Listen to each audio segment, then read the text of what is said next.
Oops.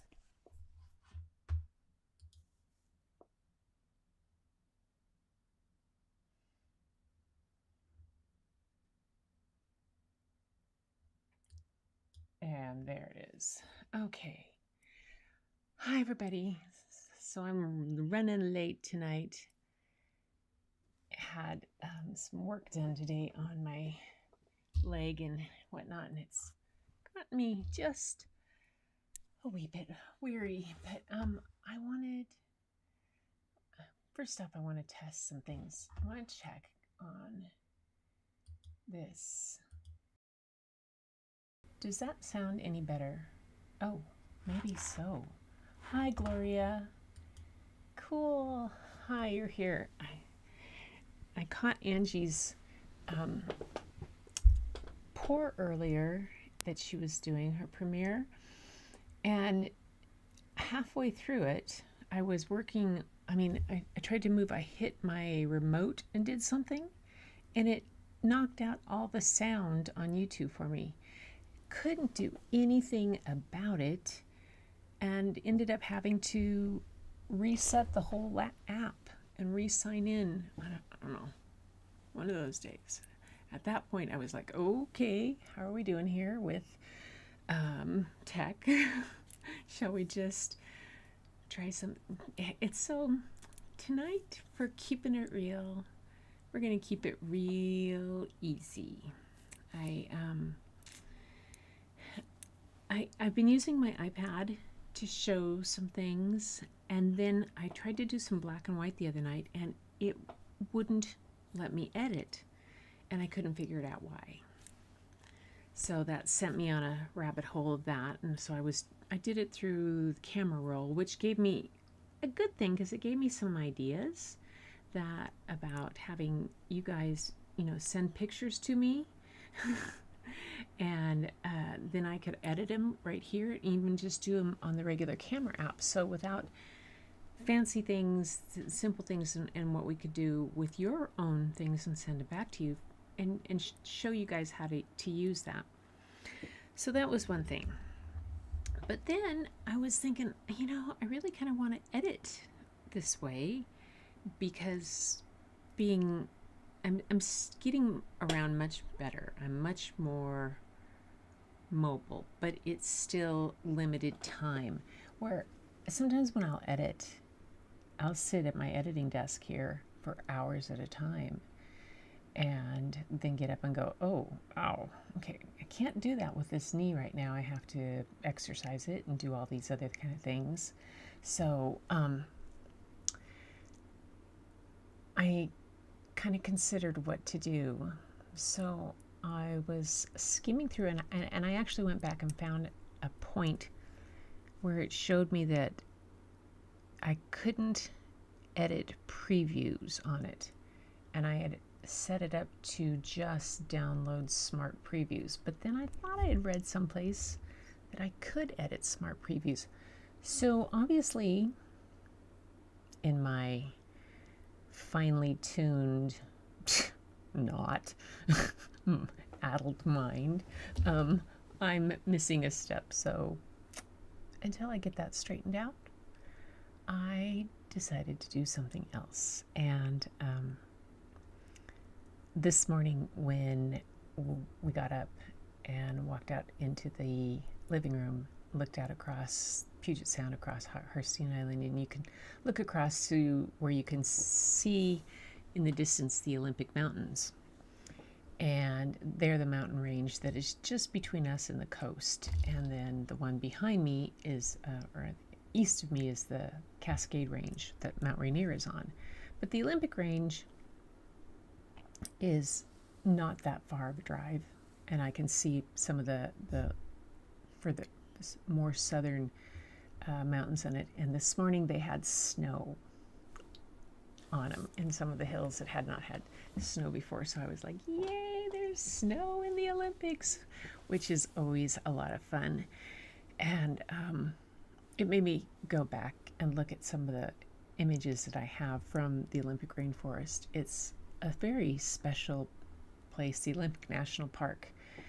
It runs along the coast of Washington from the very northern tip up by Cape Flattery, and it in and out of the Macaw Indian Reservation, and then comes on down and has a part where it hits the Hoh Rainforest, and then there's some other reservations, and then it goes out to the beach, and then it's split up in a lot of different areas, and so you get a lot of very cool ecosystems. But one thing that's pretty clear about it, the side of it that's on the Pacific Ocean side of it, is that you get dumped on with rain, because it comes in off the Pacific, comes up those mountains and dumps the rain, and that's why we have a rainforest up there. But as soon as the clouds make it over the side, the snow dumps, and then it's much drier. So the eastern side of the Olympics are a lot drier. So when was it? Last fall and last spring too, my husband and I did. We went camping over there, and then we did some things, and we've gone back several times to go explore the rainforest. And I put together a little video. I had so many pictures, but I had to pick and choose which ones I wanted to take and which ones I wanted to put in the video. So I'm going to see, this is where you guys are so good about letting me experiment and try and learn these things, and we can learn together to see if it's possible. So this is a video that I made in, I believe, iMovie. I'm not sure. And I posted it to Facebook. And I don't know, I couldn't find where else I had it saved. So what I'm going to do is I'm going to show you the actual images first that I chose to put into this. And we will go to the iPad and see if I can do this. Ah, yay, look at that. Hot diggity. So, okay, so this is, I'll show the pictures, and then I'll show how I put them into a video for you. I'll get rid of the histogram so you don't have to see that. This is in up in the toward the Hall of Mosses in the Hoh, and it was really funny because when I took this picture, it was during the summer, and there had been a drought in the rainforest, and there had not been any rain for like 3 weeks there, which is very strange. So you saw that the things were very dry. Just to give you some perspective on that, last month, hi Angie. Oh, good to see you. I was telling Gloria that I goofed, did something on my sound on the remote for my TV during your live, and I had to reset my whole app on my TV for YouTube to get sound back. But I had to listen, so I saw you on my little phone, and I didn't get to see all of it. I had to go back and watch again. But back when I was saying, so this picture is after a couple 3-week drought that we'd had in the Hoh Rainforest. And the reason that is so unusual, last month alone, the Hoh Rainforest had 43 inches of rain in 1 month. 43 inches in 1 month. Yeah, it gets a lot of rain. It usually, and that was a relatively high month, because we usually get about 180 to 200 inches in that rainforest over the year. So it was ramping up. So this was a picture of some of the old growth forests that are so tall that I took after the drought in the rainforest. This one was one going in the morning when the mist is rising in and amongst the hills and catching it.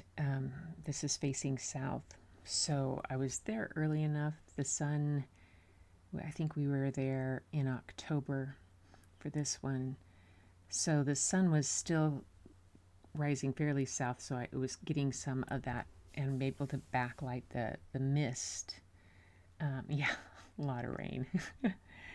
So this one is the one in black and white, and then I did this one with it in color. The richness of the greens are just something that you guys are amazing to see.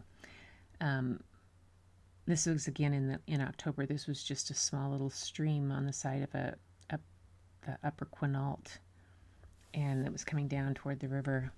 We were taking pictures, having a great time working on long exposures to see what we could do. And this is up in the Hall of Mosses, not when it's in a drought, but turned to black and white because the moss just drips off of these. They call it the Hall of Mosses because literally you can walk down this area. There's an area, and they tend to travel over you. I'm going to change this. You guys can't see me. I'm making these gestures, and you can't see me make gestures. Let's change this to a circle, and then maybe I'll go over here, there. Maybe it doesn't have to be so big, but you can see, at least see me gesture. Yay. Okay, so the trees bend over the top of the pathways, and over there they have this, just the way they lean in, and the moss just drips and hangs right down in it. And it can be a dry day, and if it's rained the night before, the moss will drip all over you. It's kind of funny. Thank you, Gloria. Thank you. Hi, Julie. Oh, yay. Julie E's here. We have Angie's here. Gloria's here. Oh, the crew's here. Yay, thank you. So, as I was saying, I had some technical things going on, and I was trying to figure out why Lightroom wasn't letting me edit some things. And you guys got here, and I told Gloria that when I got up this morning, I walked out into the living room and could see the Olympic Mountains, and there was snow on them. And it's always a wonderful thing when there's snow on the Olympics, and it's yay. We're supposed to get snow tonight, maybe. I'm hoping so.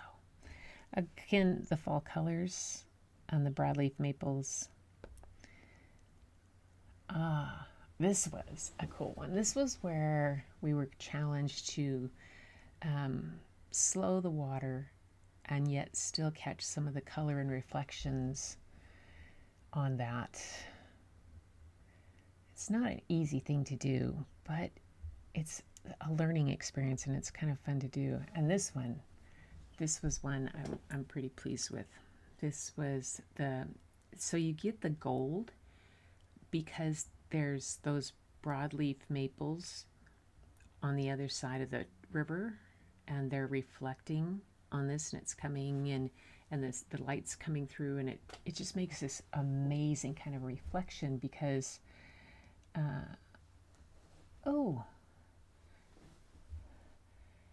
on the Catalina and Rincon Mountains here. Oh my gosh, nice, Julie. Do you like it as much as I do? I grew up in Eastern Washington. My dad used to get me up early in the morning and say, "It snowed last night. You need to get up early, put your chains on. I got to plow the driveway so you can go to school." I'd go, okay. And when I was really little, our school bus driver would stop at the neighbors that was down about a mile down the hill on one side over there, and he would call my mom and say, "Send the girls down on the sled. I can't make it over the hill." And I always remember that Christina Harris's dad, or Nick Anderson's dad, one of the dads, got their tractor out that had a plow on it and would plow the orchard road that was flat that went down at the bottom of the hill across, and it went from Bruce Matsky's house to LaDonna Adams' house. So I would get out of my sled, my sisters and I would get on our sleds, and we would slide down the hill to LaDonna's house, park our sleds there, and the bus would come. Chet, our bus driver, would drive across through the middle of the orchard, pick us up, and then of course at the end of the day when we came home, he'd drop us off there down at Ladonna's too, and we'd have to drag our sleds all the way back up the hill. That wasn't so much fun. Oh well. Next one, here's some more moss in black and white. I don't know why. I think moss, and even, you all know that it's green in the colors. It's pretty spectacular when it's green and it has a lot of varied colors, but in black and white, it tells such a different story. Ah, yeah. This is up near the Upper Quinault River in a grove of, that was a whole mixture of kind of trees. Oh, I will do that some more, Angie. Yeah, I am gonna read that. In fact, I'm gonna do Cajun Night Before Christmas again because I feel like I didn't quite do it justice, and I'm looking for a couple other stories to read too. I might read a little bit of Rudyard Kipling, The Jungle Book, which is it doesn't fit the movie at all. It's told in a completely different way. It's very fun, very fun. And then, I could do The Polar Express. I have a signed copy. I met Chris Van Allsburg when it first came out. I really appreciate that feedback, Angie, because it's always, I want this to be, yes, it's about the art and whatnot, but it's also about the art of the reading and that whole part and how we really fill it out. Yeah, I'll dig out the Polar Express sometime, find it. It's in there. So, yeah, this was just a forest of trying to make some order out of the chaos and the colors.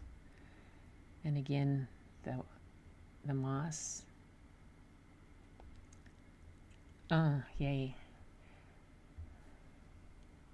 Here they have these amazing just fields and fields. It seems like a field, but it's an entire forest of these. And that's I'm not sure if it's a birch or something, or if that's lichen on there. I'm not very good with tree names.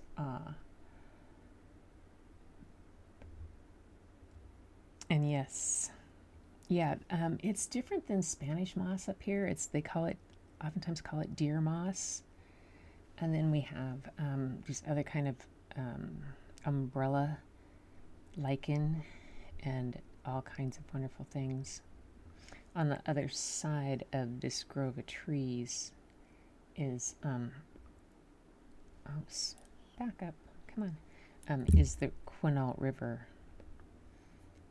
and another grove with the ferns. They're just so thick. And then the spruce bowl forests.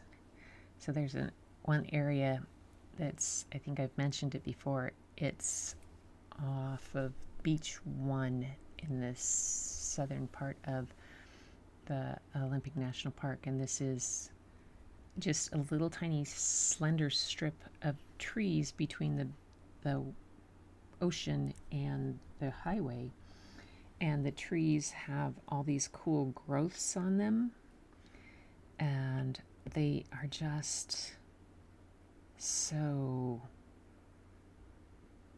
amazing. And I've been in there many times, gone over there, and on this particular trip we got in there early in the morning and it was full out mist in there, and it was spectacular. It was just a treat. And the spider, you might not, I should have warned you guys. Yes, that's a big old spider there, making a spider. Yeah, the trees do look pregnant, don't they? And she says, whoa, the trees look. Yes, and they're spooky. Ghosts of the forest. Oh, the Spanish moss. Oh, birch trees. Ghosts of the forest. Huh. I wonder if that's what they're called. I don't know. I'll have to look up in my book. I have a book on trees. I have a nephew who's a arborist, and so I usually, and another one who's a landscaper. So when I don't know what something is, I take a picture and send it to them, and they send him back to me. I've gotten kind of lazy. But yeah, the spider was having a good time. That's his big back on it. And then this is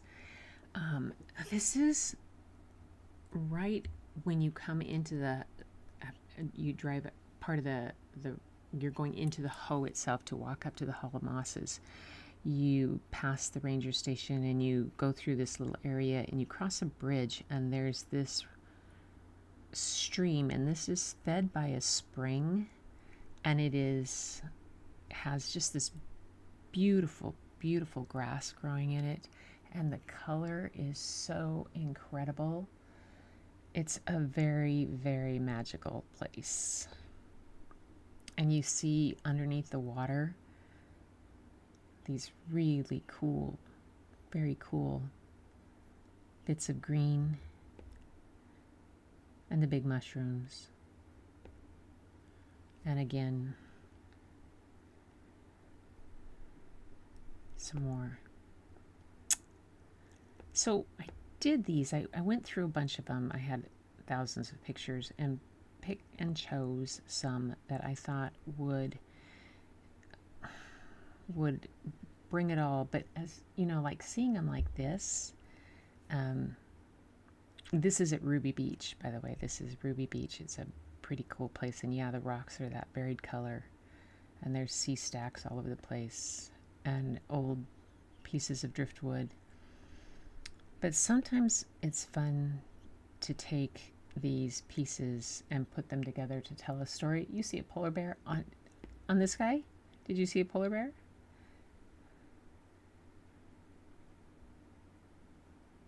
Could be. Yeah, I have several that I have all kinds of things. And this is, is this Ruby Beach? Yes, this is Ruby Beach. There's a sea stack in the background. You can just barely see because it was foggy. And then if you look up here to the, kind of in the upper third, there's a kind of, it looks like almost a line going out to the left-hand side. That's actually the line of the surf way out there. And a sea stack where it has all these rocks underneath it. And the rocks are this color. Isn't that cool? They're flat and they're cool.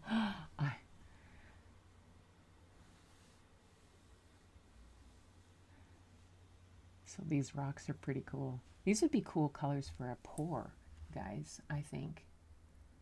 Don't you think so? Yeah, that green, she saw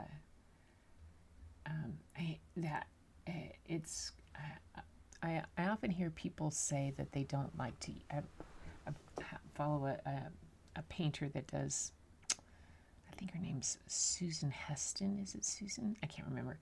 She has does studio stuff, and she doesn't use green straight. She uses it with other things, and a lot of people who maybe don't like green, but you know, you live in the Northwest, oh my gosh, you love green. Yeah, I think that this would be really beautiful colors for a pour. If you look, I can make them bigger. You see the colors in the blue and the grays, and then the oranges and yellows, that cool, again, contrasting color. Yeah. You can't collect them on this beach. And it's because it's part of the national park. Although people do pick them up. But there is a beach just outside the park that has a lot like them, and you can collect them there. It's pretty fun to listen to them when the waves are crashing on them, making a sound. And this is one of my favorites of that trip. The line you see in the upper third there, way back, is the surf. And there's a kind of a stream that comes down across the beach that's behind me, and it works its way through the surf into this. And some wood. This is what I go look for. Oh, now you hear it. This is my genie in a bottle, I think. I see a genie in a bottle. What do you see? I spy with my little eye I spy with my little eye. Well, oh, she's back there. Okay, now I know where you guys are. I just picked up my iPhone to see where you guys are because there we go. There's the wood. Yep. Genie in a bottle. A sloth. Oh, now that's interesting. That's a cool idea. I hadn't thought of that.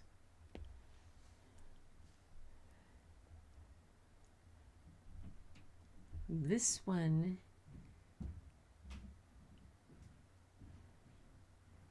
to me was a dragon holding an egg in some way. Oh, I hear my husband coming down the stairs. And a family of sloths. I love it. And this is another part of this. Now this is up the soul duck. This is in the north of the Hoh rainforest itself. You go on up, and there's the Soul Duck waterfalls and the Soul Duck hot springs, and it's SOLDUC. And this was the trip that convinced me that I needed to lose the weight because I couldn't get any farther up to the top of the waterfall than I could. I got halfway up before I was out of energy. So I came back from this trip and proceeded to start my weight loss, and a month later I made it to the top, I think. Yeah. So, here's one. Who do you see here?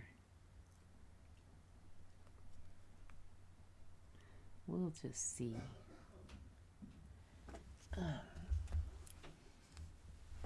For me, it's a...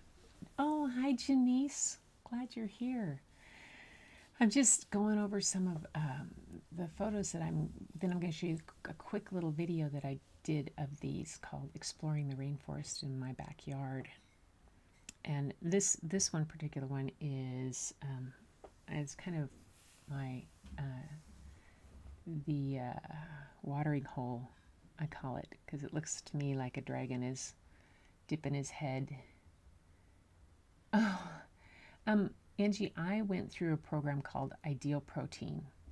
It's a pretty prescribed thing where and it's kind of like a keto, and you have something for breakfast, something for snack, something for lunch, and you can have up to 6 ounces of protein at dinner. My husband is an amazing cook. I don't cook. It's a health hazard. So, just so you know. And he got completely on board with it. And it just was one of those things that worked for me. And I was very motivated because essentially I have lost 3 full camera bags and 3 full tripods. So my camera bag weighs a good 20 pounds. And my tripod is a good 2.5, 3 pounds. So it became kind of important, So I teasingly say I lost 3 camera bags and more, and my tripods too. But yeah, it is similar to keto, but it was a program on your weekly weekly weigh-ins, keep a diary of it on my app on my phone type of thing. And it's worked for me. It had worked for one of my sisters, so I knew it had a chance of working for me. So it was worth it to give it a try, and I'm very happy. I did it over a full year, and that's okay because I have completely changed my metabolism too, so which is cool. Anyway, oh, and this one, I love this one too, because the way the water runs over the rocks, it looks like it's liquid gold. Just yeah. If you guys ever make it up to the Northwest, I am taking you to the rainforest. You will get such inspiration. Yes, Gloria, you have to eat veggies galore, which I was like, okay. And you can't eat any fruit, which for me was going to be a kicker because I grew up on an apple orchard. My dad grew apples, peaches, pears, cherries. We were fruit farmers. But it didn't take long for me to switch over, and then I could do cherry tomatoes, kind of got that thing, and I thought it would kill me too, Angie. I thought it would, but the part harder to give up my wine for the thing, but it turned out to be okay. And if I fell off and kind of broke it, I didn't beat myself up about it. I just got back on and went back to it. And I discovered jicama, which is like you peel it and then you cut it up and keep it, but you don't put it in water. You just keep it in a sealed container, and it's like sweet. I don't know. It's better than celery, but it's sweet and it's tasty, and I eat it by the handful. So that's, yes. Oh, yeah, yeah. Well, if you decide to do something like this, give me a buzz, because Bob has all these tricks and tips that he does to put it together. Oh, there's one of our cool lichens. Those are those mushrooms. They stick out. Some of them can be as big as your hand or even bigger, and they grow out from the logs all over the place. I can't remember what they're called. And a rock that I wanted to bring home, but I couldn't. It was in the national park because it just had such a cool split to it. I have a tendency to want to bring home big rocks. And so that was what I did for this. And so now what I'm going to do, and we're going to hope that this works. Keep your fingers crossed for it, okay, you guys? Because I'm going to try to pull up the video that I have of this. And go to here.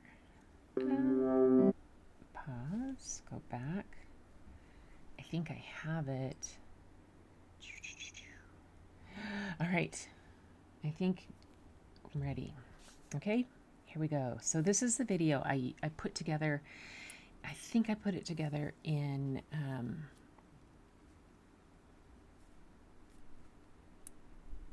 I might have put it together in iMovie.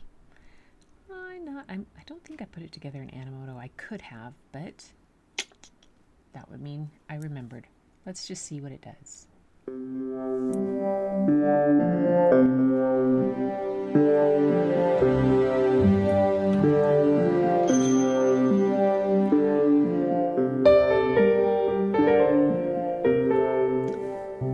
Sorry about that.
Okay.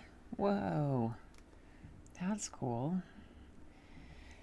All right. So that was what I did for a video of that one.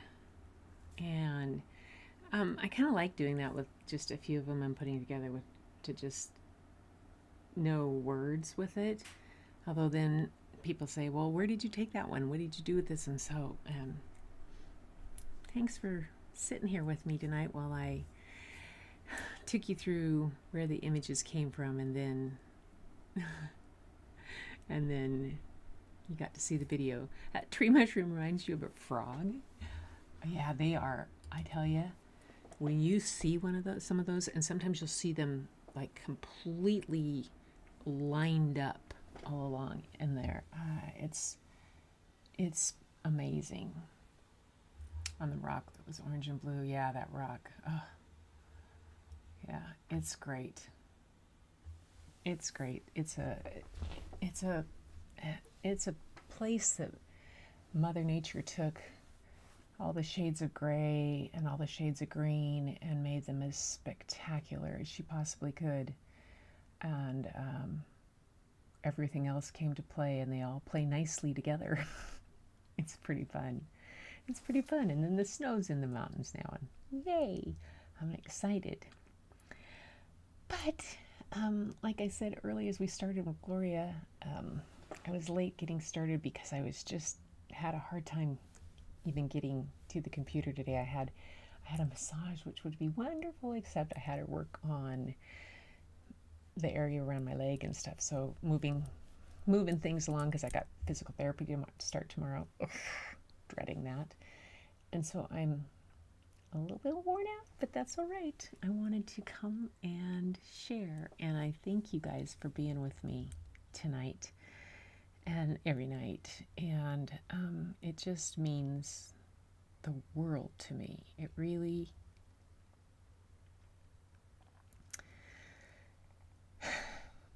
it means more than I can express, really. My heart is just kind of throbbing with gratitude and just honor that you guys are here and that you come to this. It just feels pretty wonderful. And I so enjoy sharing my little world with you. And, Rainforest in my backyard is going to be here for a while, so come on up sometime. But until then, you guys, you know the thing. It's keep looking. What did I do here? Let me see. So tomorrow starts physical therapy, which ought to be fun. Whew. I'll keep you up to date on how that is. And I look forward to seeing all your new pours and the things, and I'm going to go back now and watch Angie's that I missed because my sound... I think I put my hand on my... I don't know what I did. I don't know what I did. For a woman with a master's in technology, you would think I could figure these things out easier and I wouldn't make so many goofs, but no. Of course, I must say that the master's was from 1998, so things have changed a bit, right? Right. All right, ladies, you have a wonderful night. Keep looking for the beauty hidden in plain sight, and go look in the mirror first, because it's right there, looking back at you. I'll see you soon.